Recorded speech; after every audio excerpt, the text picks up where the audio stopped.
Hello, it's 8 o'clock in Melbourne, so that means it's time for the Druids Down Under live chat.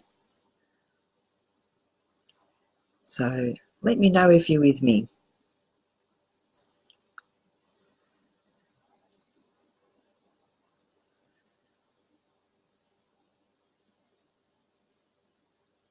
So I really just need someone to confirm that I'm on. That'd be great.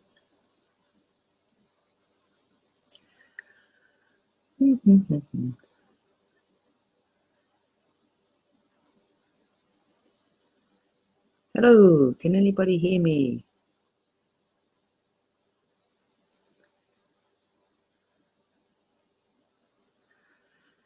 Oh goodness, I hope I haven't done something silly with my connection.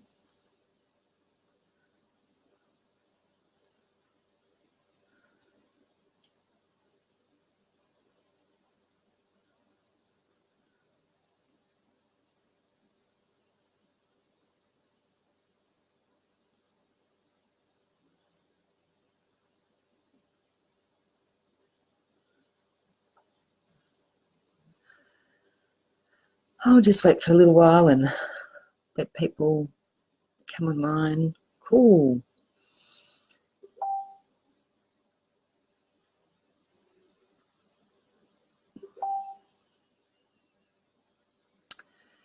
So I hope some of you have saw me on my last live chat, but if you didn't, my name is Shaz, and I'm the Senior Druid of Silver Birch Grove ADF in Melbourne.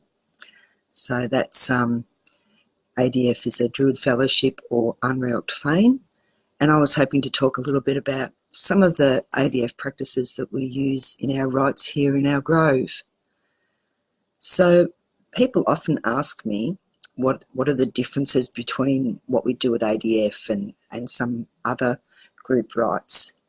And the one that comes up all the time is that in our rites we don't cast a circle, we have an open grove, and instead we open the gates.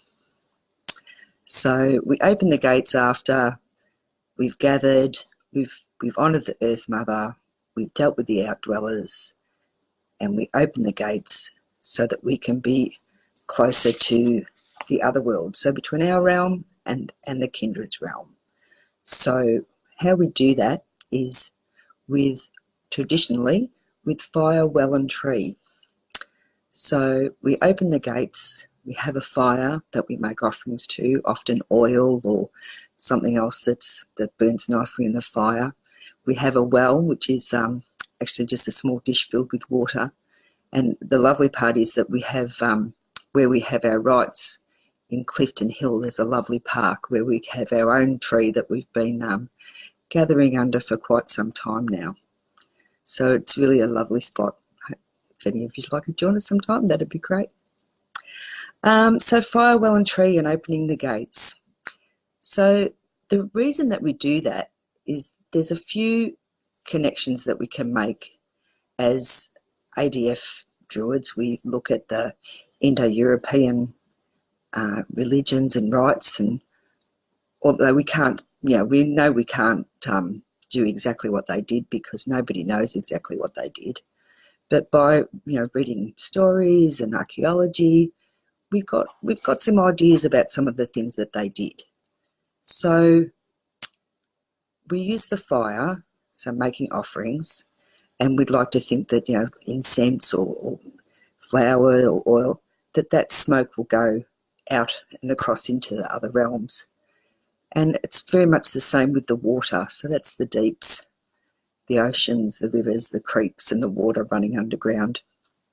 And then the tree connects both of those.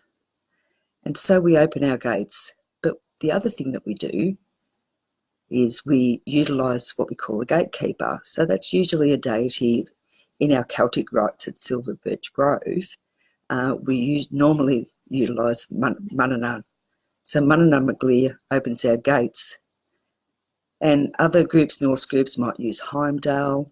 I've spoken to people who have used Persephone in some of their rites.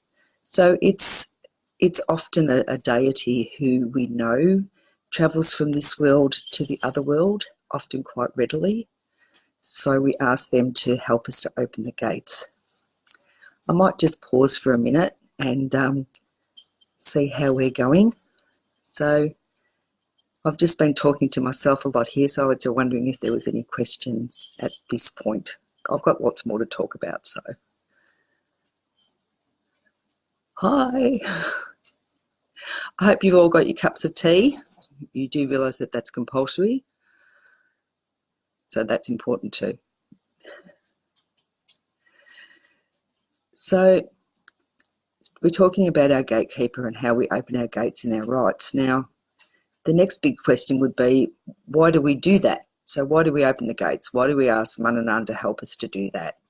So we're asking for it to be a connection between our world and the other world, the world of the kindreds being for us the ancestors, the nature spirits, and the gods and goddesses. So we're hoping to connect with them, and we're asking Mananan to help us do that.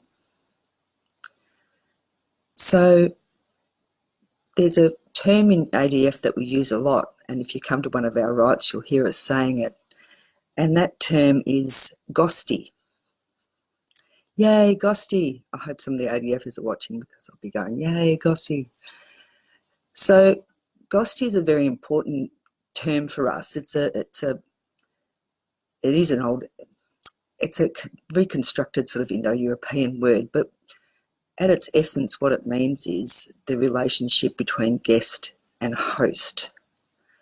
So you can sort of hear it when you say, now that I say that's the two words connected together. Now, why would we do that? Why would we have both words together? Well, to be a good guest, you have to respect your host. So you don't, if you're a guest in someone's home, you don't trash the place, you clean up after yourself, you might even help with the dishes if you're, a really good guest, that'd be nice. Clean up all those teacups. So that's important as a guest, to show that respect to your hosts. But then as hosts, you're expected to look after your guests. So if your guest wants a cup of tea, that should be easy. I'm sure if you had guests in your home that were staying, that you'd look after their needs, you'd make sure they had somewhere to sleep if they're staying over. So that's the example of guest and host. And why that's important for us is that's a relationship that we form with our gods. So when we open the gates and we begin to make offerings to the kindreds and our deity of the occasion, our seasonal celebrations, we are making sacrifices and making offerings that we hope that they'll like. So, for example, if we were honouring Bridget as a deity, we would perhaps want to offer, some poetry, some herbs, some healing herbs, or we've even offered a piece of metals and things like that into the well, and they would all be appropriate for Bridget. But we put quite a lot of thought into that because we want what we offer to her to be something that we're hoping she'll like. And so in that way, we can make a connection with her. So from there, we might be asking a question, we might be asking for support, we might be asking for healing. So we hope that in having been a good host and made these offerings, that Bridget will in return, that she will hopefully answer our questions or help us with healing or find a way to that path of healing. So that's that relationship, and so guest and host and the relationship we form with our gods is just that. It really is. It sounds simple when I say it out loud, because it is. It really is finding out more about who you're honouring and who you're wanting to make offerings to, and doing that, taking the time to think what they may like, because you're asking for, you're basically almost asking for a favour. So if you think about it in our mundane world, you know, if we want somebody to do something for us, we don't go and yell at them and say, "Do this for me now." We try and make that relationship where it's, "I need your help. Are you able to help me?" So GOSTI really underpins very much of what we do in ADF rights. So then once we've opened the gates and we start forming those relationships, we've made all our offerings, we've made sure our offerings have been accepted, then we're looking for the next part is what we call the return flow. So we've made our offerings, we've asked our questions, we've honoured our gods as the best way that we know how, and then with the return flow, we're hoping, we're not expecting or demanding, we're hoping that they will return those blessings back to us. And that's really why we do ADF rights. That's why we do the things we do, to form that relationship with our deities. And as we move through the rite, we're hoping for return blessings. There's a lot of other steps that we do within our core of ritual. I'm trying to stick to this just one part and not wander off, because I do that sometimes. So that's our main key part of our rite. And then after we've done that and we have thanked everyone, then we do close the gates. Again, thank the Earth Mother for her help. And that's our rite done. GOSTI! Because that's what we've just done. That's why we often say it so often at the end of our ADF rites. So I'm wondering if anybody has any questions about that, or anybody has any questions that they'd like to ask somebody from ADF. So if I can help out in any way with that, because sometimes I know that there's more similarities in what we do than differences. You know, so I think I've talked about before, there's no right or wrong way to connect with your gods. There's no right or wrong way in a lot of ways. I remember when I was just first practicing, I used to do small, simple rites and make offerings, and now here I am following a great big corridor of ritual and taking, quite some time to move my way through a rite. But I certainly find it, as I've gone along, I've found it to be much more fulfilling. So that would be, and as I say, I think talking to people, less differences, but this would be the main difference between what we do and perhaps what other neo-pagan groups do. So no questions? No? You can tell me what kind of tea you're drinking. You can tell me, yes, and I know my curtains are lovely, thank you for that. So, I must try and talk slower, I think.